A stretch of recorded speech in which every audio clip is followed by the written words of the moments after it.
பசங்க வாழைப்பழத்தை திங்கவே மாட்டேங்குது. இதை வச்சு ஏதாச்சும் ஒரு ஸ்நாக்ஸ் செஞ்சு கொடுத்துருவோம். ஊற்றி தோல் இல்லாமல் எடுத்து ஒரு பவுலில் போட்டுக்கிட்டு நல்லா இதேமாரி உரித்து எடுத்ததுக்கப்புறம் கையாலேயோ இல்லை இதேமாரி மேஷர் வச்சோ நல்லா மசிச்சு எடுத்துக்கணும். பாருங்கள் எப்படி நல்லா மேஷ் பண்ணியிருக்கேன்னு பாருங்கள். நல்லா இதேமாரி வாழைப்பழம் பெரிய பெரிய துண்டுகளாக இருக்கக்கூடாது, நல்லா மேஷ் பண்ணி எடுத்துக்கணும்.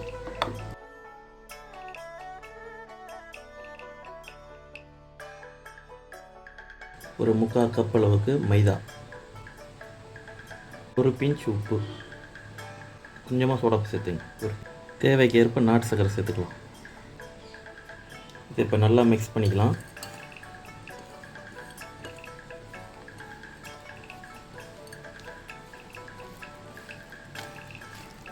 தேவைக்கேற்ப தண்ணி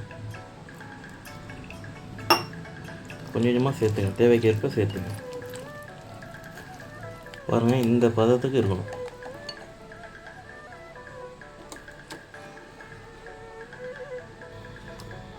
ஆப்பசட்டியில் இதேமாரி நெய் இல்லை எண்ணெய் இதேமாரி தடவிக்கங்க.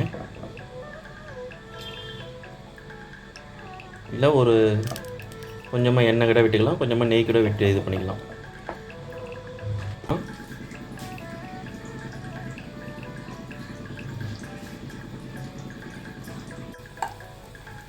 குழிக்கு மேலே வந்துடக்கூடாது, குழிக்குள்ளேயே ஊற்றிங்க.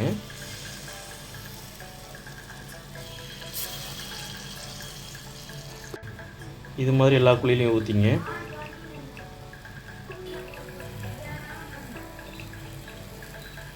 இதேமாரி திருப்பி போட்டுக்கணும்.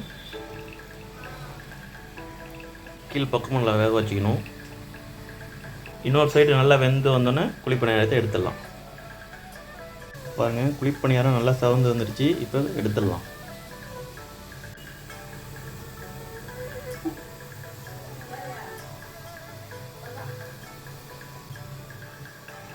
இப்படி செஞ்சு கொடுத்து பாருங்கள், பசங்க சீக்கிரமாக சாப்பிட்ருவாங்க. நம்மளுடைய அழகான குழிப்பணியாரம் ரெடி.